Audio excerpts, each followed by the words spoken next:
قرآن کریم میں اللہ فرماتا ہے، سورۃ البقرہ کی آیت ہے، بڑی معروف آیت ہے، فَإِنْ آمَنُوا بِمِثْلِ مَا آمَنْتُمْ بِهِ فَقَدِ اهْتَدَوْا۔ اللہ نے کہا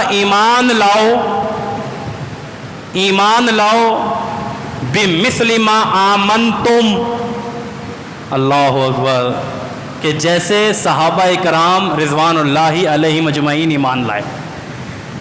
اب تمہیں کامیاب ہونا ہے نا، مجھے کامیاب ہونا ہے، تو بِمِثْلِ مَا آمَنْتُمْ، ایمان وہ ہوگا جو محمد رسول اللہ کے صحابہ کرام رضوان اللہ علیہم اجمعین کا تھا۔ فَقَدِ اهْتَدَوْا، پھر تم ہدایت یافتہ ہو، پھر تمہاری نجات ہے۔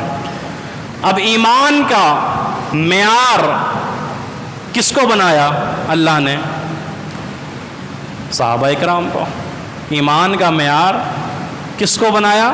صحابہ کرام رضوان اللہ علیہم اجمعین کو۔ ان کا ایمان کس طرز کا تھا؟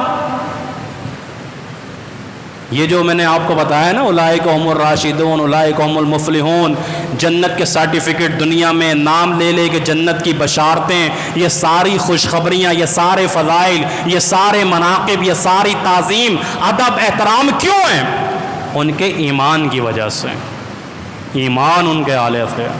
اس لیے اللہ نے کہا یہ میں نے بنا دیا ہے، کوالٹی یہ چاہیے مجھے، کوالٹی ایمان کی یہ ہونی چاہیے جو پیغمبر کے صحابہ کی تھی۔